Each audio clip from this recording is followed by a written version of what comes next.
Alright, so in this video I'm going to start the skinning process for this. Definitely not going to get through it all in this video, but I'll probably try to get the upper body done. I was looking at this, and one thing I noticed is that I probably should have split this up a little bit more, because there is a skirt here that is layered up underneath this. So I'm going to split that out as well. So just like last time, I will do, I'll just call this lower cloth, and we'll do that. And we'll make sure we delete history. Then on this one, do that and delete history.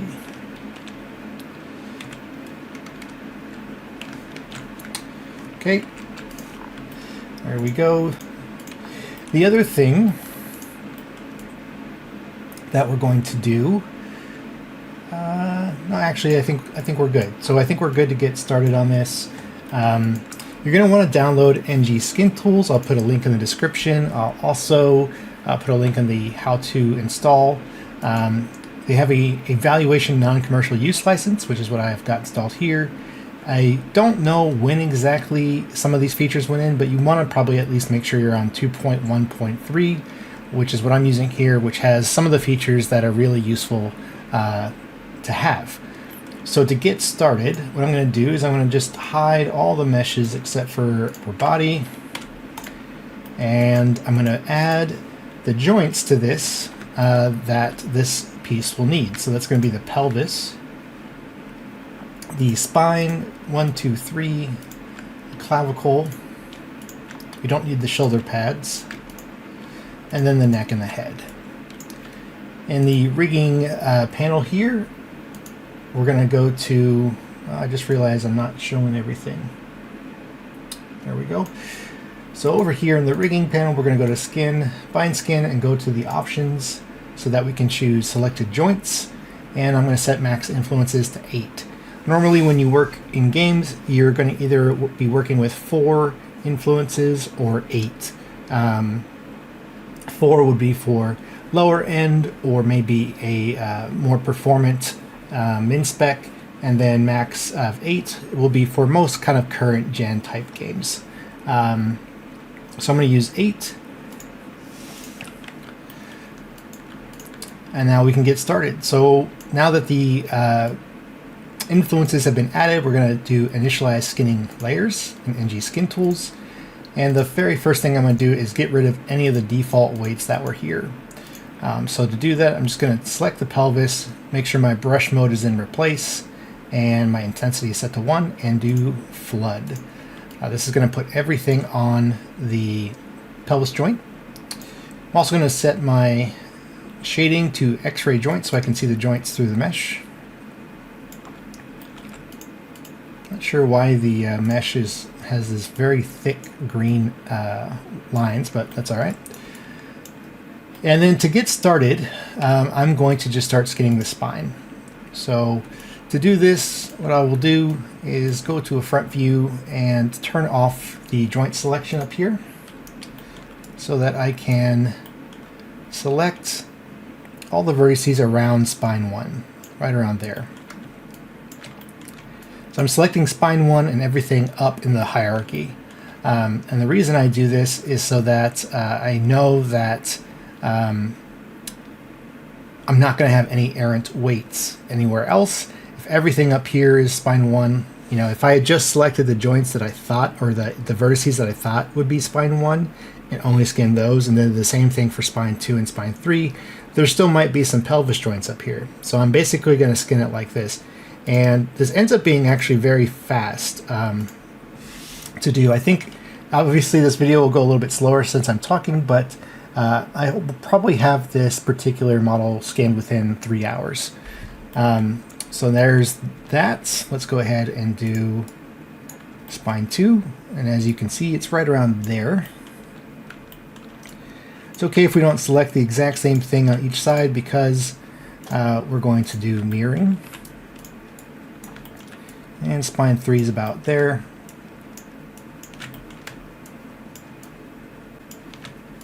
paint and flood that. All right, so this is going to look not great because it's all rigid, but there you go. Okay, so now what I like to do, one of the great things about ngSkinTools is its smoothing capabilities. So you can find that in the set weights tab, and I'm going to set the operation to smooth and make sure that you turn on volume smoothing. This will allow areas like this, where we have elements floating on top of other elements, to smooth as kind of one thing. So in paint mode, you don't have to be in paint mode, but I like to see what it's doing. I'm going to go ahead and just hit apply so you can kind of see what it's doing. We're getting a lot of spine 3 down here, but there you go. So with that, let's take a look. Things are looking pretty good for pretty minimal effort so far. The metal is staying together. That's the main thing, right? We don't want it to like stretch too obviously. But in this case, it still looks fairly rigid, which is what I'm going for. It's not clipping in to the stomach when we bend over or bend backwards. And if we just kind of... The only one thing I will say with it, I actually like the way it's deforming, but the textures have the shadow baked in, which you can kind of see right here. And there's nothing much we can do about that aside from editing the textures, but I do actually prefer how this is moving kind of over the underside of the shirt. There's some weirdness happening here, so let's go ahead and address that. We can go to skin, go to bind pose to set ourselves back. A lot of times I'll hit Control Shift, hold those down while going into this menu, and then click on this. It will add it to your current shelf. So my ngSkinTools shelf, I'll have go to bind pose usually up there. So again, let's rotate this around. I'm basically just trying to recreate some of the ugliness that was happening here. And I can also go in with my normal paintbrush, and if I just hold down Shift, you'll see it kind of turns to that like white outline. Holding down Shift will allow me to smooth in here as well. So I can kind of do on-the-spot smoothing to fix up any areas. And you can see an area here that's going to need to be fixed up. We'll see what we can do about that. We'll get to that in a second. Alright, so that's looking a little bit better. Alright, so back here for this hole, you can select the vertice and select another vertice. And we can go to Tools and turn on Single Group Mode and Unify Weights. Looks like there's a couple other spots.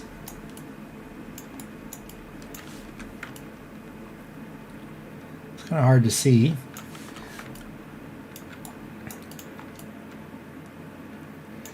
But we'll mess around with that later. I want to get the rest of this done, and then we'll go through that and fine-tune this stuff. But one of the nice things about ngSkinTools, I mean, there's a lot of nice things, is that it has layers. So usually the spine, what I've done so far, will be my base layer, and then I'll add in the clavs, the upper arms, etc.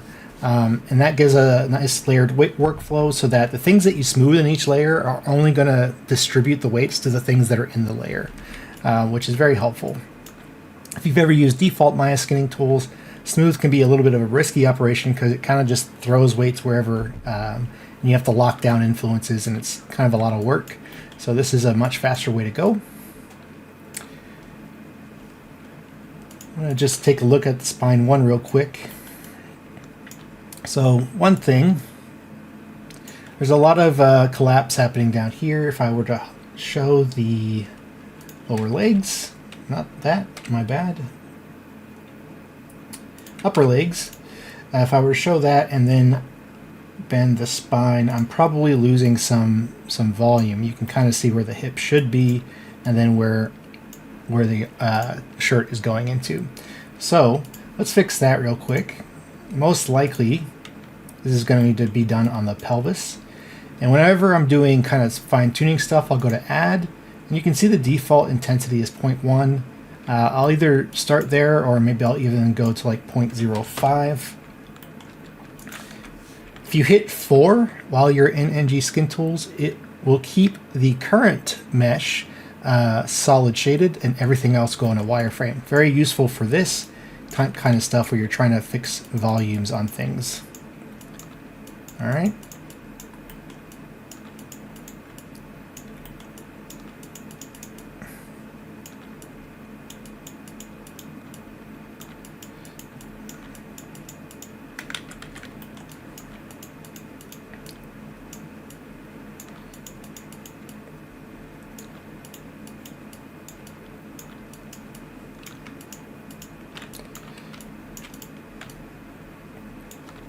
At the moment, I don't have a Wacom tablet hooked up, but I do have one, and that can be really useful as well for fine-tuning weights. You can set the pressure sensitivity to kind of drive the intensity, which is pretty nice.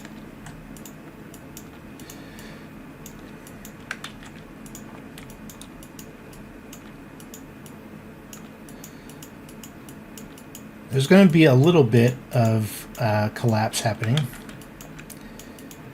and that's fine, but we want to kind of limit how much that is. I'm going to bring this down even really small so that I can just kind of tweak these verts into place.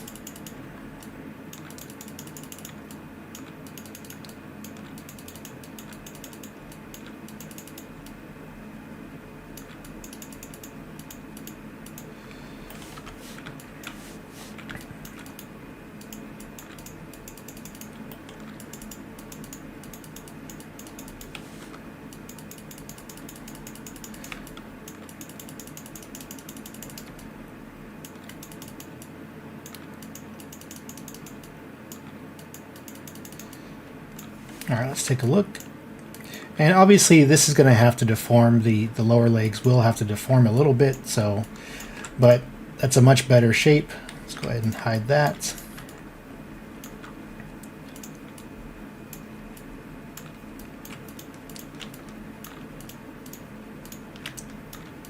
Just going to smooth this out a little bit, those spots. And then I'm going to mirror this over. For the mirror tab, I like to set it to positive to negative, so I usually skin on the left side of the body or the screen right side and then mirror that over. And then we can just hit mirror, and you'll see it updates. You don't even have to be in a neutral position, you can just mirror it in any position like this, which is very nice. And with that, I feel like the spine is in a decent enough place to move on to the next layer. So up in layers, I'm going to do create, and then here I'm going to call this clavicles. Going to go back to the replace brush, and I'm just going to block in some weights. So even though I'm just trying to do the clavicles, just like I did on the spine, I'm going to do everything from the clavicle down in terms of the hierarchy is concerned. And it makes it easy to, when you do that, to kind of see how things are looking. Makes it easier to test.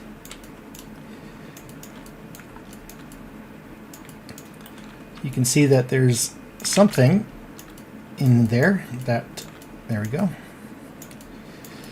So this is going to be part of the clavicle as well. We'll see how that holds up.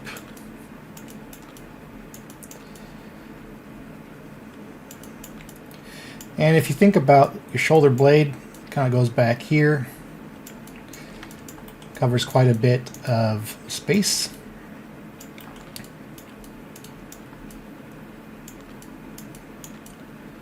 And your pectoral muscle connects from the center of your rib cage over to your upper arm bone. So the clavicle will also kind of deform that whole area as well, like this. As you can see, I'm just really blocking these weights in rigidly. And once I'm happy with that, I will just go ahead and start to smooth. And now, if we take a look,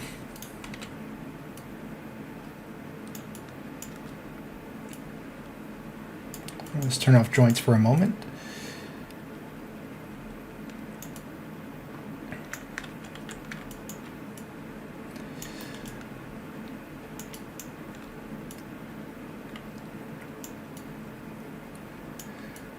So we'll want to work on making this look a little bit nicer through here.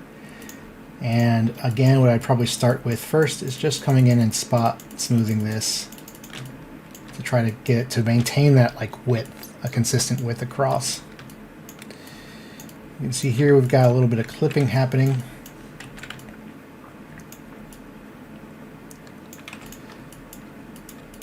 Doesn't really show up that much, but we'll try to fix it regardless. There's a couple things we could look into doing here. The first would be we could go into add and try to add some here. Whenever you have a brush selected, if you hold down Control, it will do the inverse. So rather than adding, we can take away.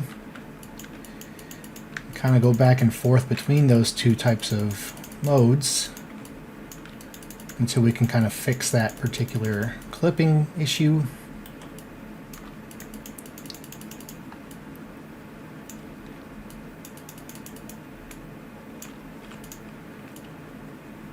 All right. Go ahead and mirror that.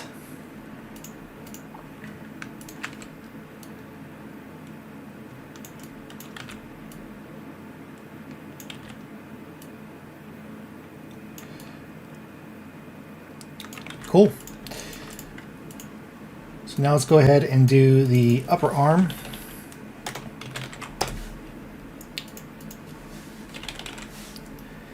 And the upper arm I'm going to do a little bit differently. Usually I do a 3-joint twist setup, but in this one I only did a 2-joint twist setup. So with my upper arm, I actually want to start with the upper arm twist 01 because the way the twist is going to work is it's going to cancel out the rotate X of the upper arm. So the first twist bone, which is the one that's closest up here, is going to cancel out probably about 90% of whatever the upper arm twist is doing. By upper arm twist, I mean the upper arm's rotate X. So this will cancel it out, and this will cancel out a little bit less. So say like 60% or 50%. So rather than trying to like do all the upper arm up here and then replace that with upper arm twist, I'm just going to start with the upper arm twist. This will probably make a little bit more sense here in a moment. So I know my upper arm joint is right around here, but I can show joints again to see that.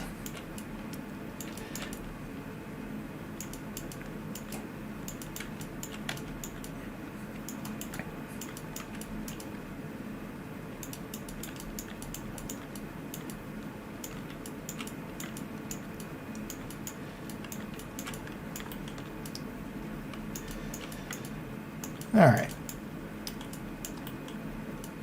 And because I have both the upper arm twist 1 and 2 to do before I start skinning or smoothing this area, I'm going to block in the twist 2 weights as well. Not going to bother with the lower arm in this layer. I'll do another layer for that.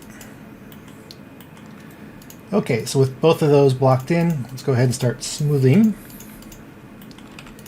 And now I can take a look and see how this is looking. So you can see here we've got some issues.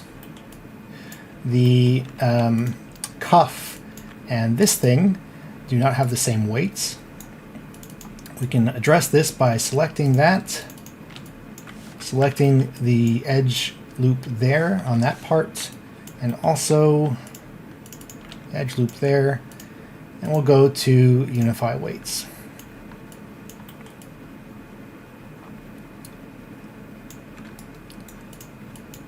Looks like there's some other weird stuff happening.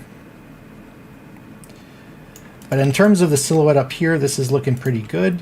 This is looking pretty good. It's just this cuff we got to deal with.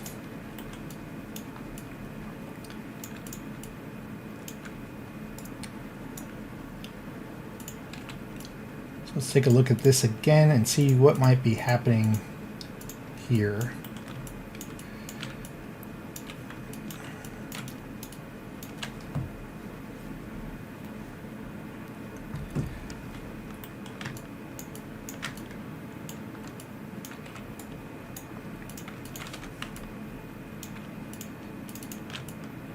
Because this is a triangulated mesh, trying to select loops within the mesh is going to be not really doable, but that's all right.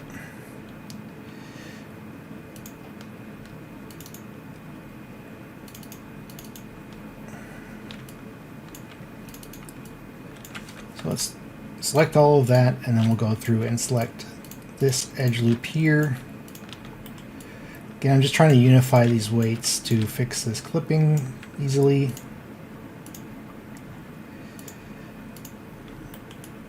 There you go. Looks like we still have some verts up above that could use that. The one downside I would say to ngSkinTools is what I would really love. It doesn't have all the tools that I would like. There's a couple tools within base Maya, specifically copy vertex, paste vertex, and hammer vertex weights. This one right here, or hammer skin weights. Those three are super useful, especially for things like this, where you're trying to, like, if I could just copy this vertice weight and paste it across the rest, that'd be great. There is a copy component and paste average. I've never had this actually work. And if you do any edits with the normal paint weights tool or anything up here, they're not going to be captured in ngSkinTools. So what I usually will do is wait till the end to do anything like that. In this case, I can just kind of fix this by coming in here and just painting the things that need to be painted. The other kind of annoying thing about ngSkinTools is if you wanted to say, just show this, normally you can do that, but as soon as you hit paint, it's gonna show that thing again. So that's another kind of thing I wish that wasn't there, but it is. Let's just rotate the upper arm twist 2 and see if we can figure out what might be happening. Also, don't be afraid to translate things, even though they'll never translate in actual like deformation, or I guess you can't say that because you never know what an animator is going to do. It does make it very easy to see the things that need work.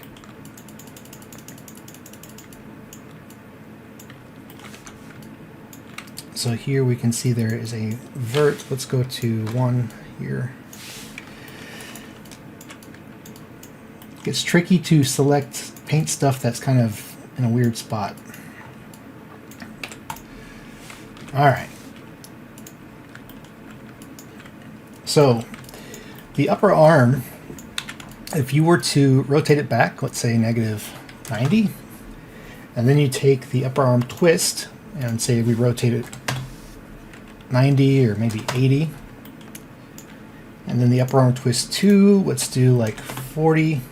That's the shoulder pad joint, my bad. That's kind of how the twist setup will work. So the arm is twisted quite a bit. In fact, if we show joints, you'll see that the hand is kind of palms out, but it still looks quite nice up here. It's not twisting a lot. So I think that's okay for now. We can go ahead and mirror this over. And then I will do the lower arm. So let's create a layer for that.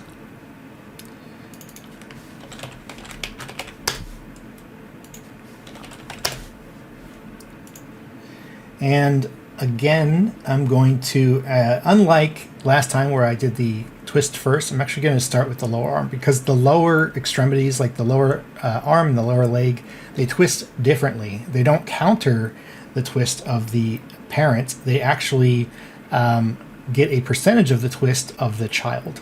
So in this case, it's going to get a, this first twist bone might get 75% rotation of the hand. The second one might get like 30 or 40 or something like that. Those settings are usually adjustable on your rig. So what I'll do here is go into the lower arm and go to replace. And just block in those weights. I'm usually a little bit more precise towards the area where the joint is, and then I get kind of less precise down here. Let's go ahead and bring in the lower arm twist 01. So for now I am going to skin the hand to that because that will get overwritten with a hand layer later. And it's interesting, the area where the twist 01 would really have some stuff, that piece is on another mesh, so it's really going to be the twist 02 here, I think. Let's go ahead and smooth. And see how this elbow is looking. Whenever something's black like this, it's sometimes easier just to go into default shading and take a look there than it is to look at how the thing looks when it's textured. So obviously in this area we're getting some clipping. There's not going to be a really good way around that with the amount of geometry and stuff we have. We could add helper joints, but I am more of a fan of keeping the volumes looking correct than addressing clipping, especially when the thing that's clipping is all the same color. It makes it really kind of, you really can't tell as much. But the silhouette and the form is really what I want to preserve the most. Okay, so let's go ahead and mirror that over. And then the hands I'll do in a separate video because they will take some time. So instead, let's go ahead and move on to the neck and head.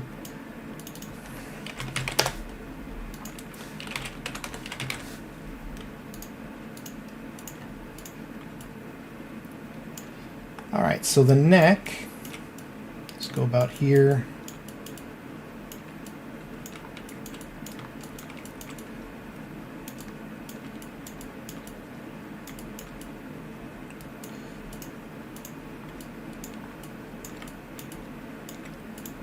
And then the head, as I explained in another video earlier, I almost paint it like it's a skull, right? So if you kind of think about the skull shape, that's how I'm going to paint the head influence.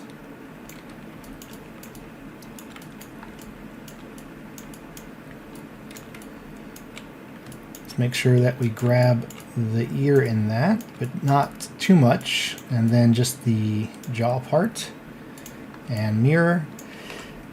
And then let's go ahead and smooth that out. Let's take a look.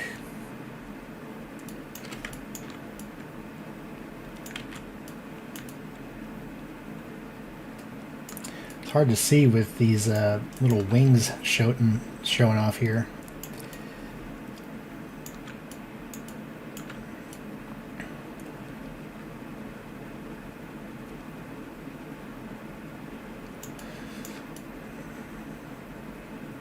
Seems okay. Like I said, what I'll do at this point is kind of just rough in the weights to a pretty good spot, good enough to where we could get it in game and start playing around, and then I will fine tune them at the very end. So I'm going to go ahead and stop this particular part here, and in the next video I'll go through the hands.